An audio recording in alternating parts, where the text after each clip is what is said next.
right, hey guys, what's going on? My name is Chris Hopkins. This is your best life defined. So I have to tell you, you know what? I'm probably the biggest loser there ever was. Oh yeah, right. And you're thinking, okay, now I'm going to listen. I'm going to listen to this loser, right? That's actually true. I've actually probably lost at more things or failed at more things in my life than the average person simply because I've done a lot of different things. I was a mortgage broker and I was an artist, digital artist, and a photographer, a portrait photographer, which is really tough. A lot of people stay away from that. I jumped right in on that and actually learned quite a bit about it. That's why my graphic skills are so good. I've done all kinds of things. I was a general contractor, a concrete contractor, a martial arts instructor, self-defense instructor, vocational CAD instructor, engineering tech, done a lot of different things. What's funny is I didn't succeed at every one of those things. I mean, did I learn things? Yeah, I learned some stuff, but to look at them and say, was I a success? No. And I guess that's the part that kind of sucks about trying to step outside your box and do things that other people haven't done, right? So I see no value in repeating other people's actions unless you're trying to master a foundational platform, a base knowledge or skill set for any discipline, right? Like podcasting. There's a reason that this is a monocast. It's because how many podcasts are there out there where I'm sharing this stage with some other person and we're having a conversation and yeah, granted, it's a great story, but what's interesting about that is I don't know that that's going to be the only way to do it. That can't be the only way to do it. I think there is a way for this to work. So I keep doing it. I don't get lost. I'm already lost. There's an ocean of information out there, and I'm just one drop of water in that whole thing. And of course, it doesn't help. It doesn't help that I don't pay for ads. I'm not like the rich guys who have, like Tony Robbins or any of these people who have endless resources to put their information up on multiple platforms and to pay for ad space and all that type of stuff, right? Everything I do is organic. If my podcast goes anywhere, it's going to be because you're sharing it. It isn't going to be because I'm paying people to put it in front of your face. If it's going to get big, it's going to get big because of you. Now, this is where I kind of have to accept the fact that maybe I'm not going to win at this game. Maybe it's just not going to happen. Now, do I honestly believe that? No, I don't honestly believe that, just because of the sheer amount of information I've accumulated. I mean, there's a lot of media associated with me, with my name, with my brand, in a really short amount of time. So is it likely that at some point someone is going to say, hey, who is this guy? And what the hell is he doing? What's keeping him going considering his podcasts suck? And of course, that's the opinion that a lot of people have who listen to my podcast. And I'm okay with that. You know why? Because it's a completely outside the box concept. What do you mean? You want me to spend as much time as possible doing what I love to do? I have to work. I have to have a house. I have these obligations. Difficult concept to convince people of, right? Especially given the legacy. I mean, we've been taught what our lives are supposed to look like from the time we were born. Everyone around us is living an example of what life should look like, right? Our parents are, our grandparents are. As we grow up, we see examples of what our life should look like, what happiness looks like, right? And what's funny about that whole thing is when you step outside the box like this, maybe you won't win. You're probably not going to win. Maybe you will fail. Maybe I'll fail at this podcast thing. Maybe what I've done with the RV life is a failure. Maybe there's something down the road where I should have backed up because in the end, there's something I didn't see and now we're going to live in a car. I don't know. Sometimes you don't win.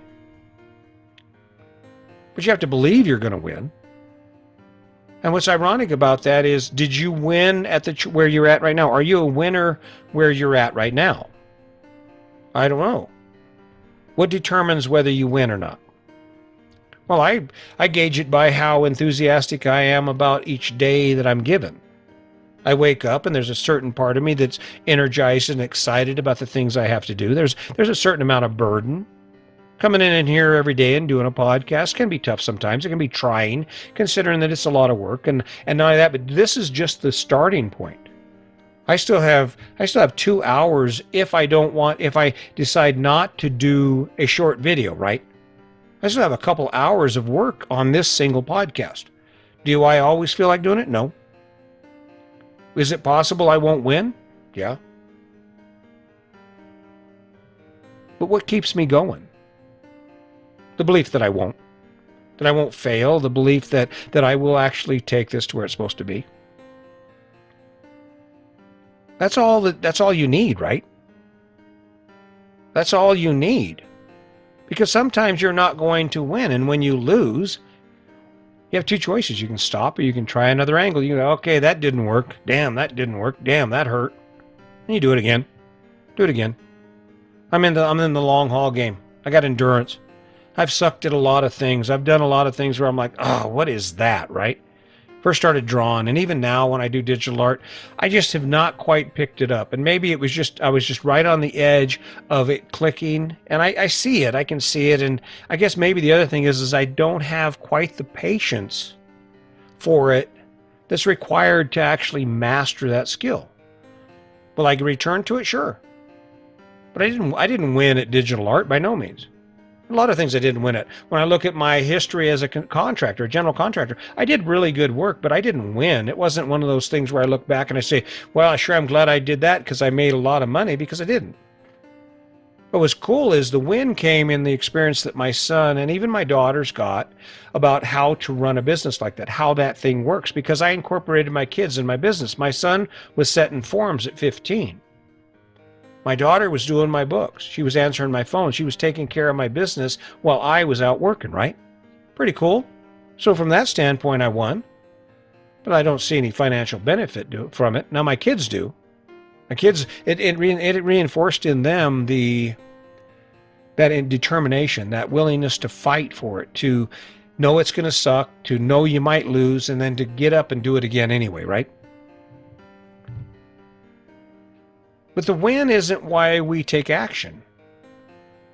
It's not losing. The possibility of losing cannot be the reason we don't take action. I can't. That's the biggest dream. Those are the two words of the biggest dream killers I have ever heard. I can't. Okay, then you won't. Well, that's kind of rude. Aren't you going to talk me into it? No, I can't talk you into it, because the bottom line is endurance is built through failure. It's not. You don't gain any endurance if you're always winning. You never learn what it feels like to be at the bottom of the pile, to be the last man in, right? To think you're a badass and realize you're not. That's where losing is so essential to building character. Are you helping your kids? Are you running out and catching them every time they fall? Oh no, don't fall. I got you. If you are, what you're doing is you're not teaching them the true reality of life, and that is you're not going to be great at everything, and even when you have the potential to be great at anything, it doesn't mean it's going to happen right away. There's going to be a lot of failure between where you start out and where you end up. Believe me, I am a prime example. So many things I've tried, so many things I've done. I made concrete rocks one time. I became a rock sculptor using concrete. Take a pile of mud, shape it up, kind of like what they do in the zoos. They create these fake environments for lions and bears and stuff made out of concrete, right? I got into that. I thought, yeah, that's cool. I built you some fake rocks, which was actually funny because fake rocks are actually a marketable product. You can actually commission to build someone a concrete rock. I think in part because the flexibility for shaping it and making it fit certain areas and certain landscapes and stuff like that. But the truth is that is a market. Did I win at it? No. But it wasn't because the potential wasn't there. It was because I just decided that wasn't the direction I was going. That's still a loss, right? Except for the fact that what you learn in that when you fail is, okay, that's how not to do it, right? That's how you don't do it. I learned that early on with the podcast. I don't know if you go back and listen to my early podcast, but the audio quality was kind of sucking. I had to go back in. I was doing some research. I'm trying to modify this thing, modify my message, change how I am delivering this message to you. And I didn't always win. I don't have a long list of winners. But the ticket here is, if you want to get the win, you have to be in the long game. If you want to get the win, you can't quit. And when you think about living your best life, that is the foundation for success. It's about never being satisfied with where you are, which it makes perfect sense to me. It's perfectly logical to me that, okay, I've done this. Now what? Now what? What can I learn? What can I do? What can I teach? What experience can I have that I have not had? Because I still have time. There's still time on the clock, right? I'm not dead yet. What's funny about it is I truly do care about this, and I don't know if that comes across because I tend to have that old crotchety. Sometimes I'm not sure exactly what the perception of who I am or what I'm doing is, but when it really comes down to it, I want to be the most amazing caster there is for some reason. Now, maybe it might be simply because of the number of crappy podcasts I put out. That's fine. I'm good with that. Maybe that's where my moment in the sun comes in, is when people say, well, wow, he did 4,000 podcasts and they all sucked. They were all the same message. Oh my God, right? Success is about overcoming the failures. Success is about not being afraid to lose. Success is about not being able to look like a fool. I mean, I'm doing these short videos and my voice is on it because basically it's just an excerpt of my podcast. It's an excerpt of the audio or the video file that I produce as a part of this podcast, right? Is it perfect? Obviously not. I don't have that dynamo radio voice where I just sit back and I lull you into falling in love with me. I mean, just the pure sound of my voice is like the Pied Piper. Sorry, obviously I don't have that. So not everything I do is going to be amazing. Not everything I do is going to be embraced and received in the same excited manner as if I'm some superstar. But guess what you do? You keep rolling on. I don't fix anything I screw up on now. You see, I don't know if you've noticed, but it just kind of rolls. And if I make a mistake and I do well, that's okay. Because it's part of the win. It's part of the win. See, sometimes it's not about doing perfect work. Sometimes it's simply about doing the work. And see, for the longest time, the reason I didn't get where I am now, and I hadn't acquired the momentum that I'm acquiring now, that I have now, is simply because I couldn't stick it out long enough. I couldn't suck at it long enough to actually wait for it to get good. And sometimes I think, when I look back at all the things I've done, sometimes I think, well, maybe that was the excuse. Maybe that was the distraction that gave me the excuse I needed to quit failing, right? To quit failing. I got out of martial arts and I left the karate school. It was because I was frustrated because I was trying to do a law enforcement division. And I had the certifications for several different aspects of law enforcement training. But my partner, he kept stifling me because every time we would generate additional revenue in order to grow the business, he would want some of that money back in cash. And finally one day I said, well, that's not a win. I've taken this boat as far as it's going to go. Time to get off, right? That's the cycle of life. That's the cycle of success. And just so you know, this isn't original. You can go anywhere on the internet and you can find 1 million people who will tell you the exact same thing. It's about connection. It's about you being able to receive the message that I'm given. About how you look at where you're at, and then you pick a direction, you scan the horizon, and you say to yourself, how can I make it better? How can I do something? How can I initiate action in a consistent pattern every day, every week, until I have transformed some aspect of my life from where it is now to where I dream of it being? That's the better. Because once you get there, guess what? You don't ever have to take it back down to that previous rung. You can sit on that new mountain, that new plateau that you've struggled for, and you can start launching new ideas and new opportunities to fail from there. Because that's what it's about, right? It's about waking up every day, taking action, failing, adjusting, and repeating the action, right? You're not going to be great at everything when you start out. And the only way you'll be great at anything is if you continue to push forward. That's what living your best life is about. It doesn't matter how great your life is. I guarantee you, if you sat down with me and we talked about where you're at, I can point out 10 different ways that you can improve the quality of your life, that you can improve the quality or the level of success that you've currently achieved. because it doesn't end. It doesn't end until the day they bury you.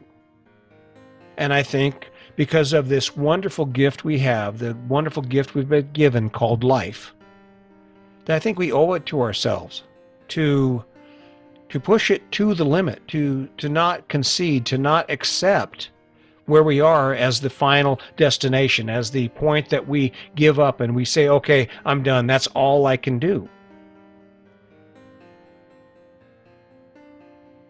Your kids are watching. People around you are watching. They're watching me. I know there's a lot of people out there think, well, I don't know. That's fine. I'm going to keep showing up. I'm going to keep failing until I succeed. I'm going to continue to be a loser until I win. That's how winners are born. That's how success is created.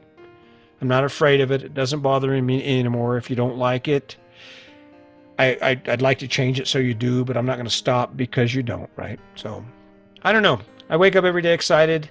It's not always easy. It's not always amazing. But in the end, I believe the destination is worth it. I believe it is there, and I believe all that's required of me is to continue to show up every day. And I'm asking you to do the same. Like I said, this is an organic podcast. I don't pay for advertising. If you like what I'm doing, if you're impressed with anything about the effort, maybe just the effort, please do me a favor and share this with your friends. Share it with people. Maybe there's someone out there that's ready to take that step, that's facing that decision and just needs the push to go ahead and take their life to the next level. So keep that in mind. Let's not forget the kindness. And as always, just remember, today's your day. Make it a good one.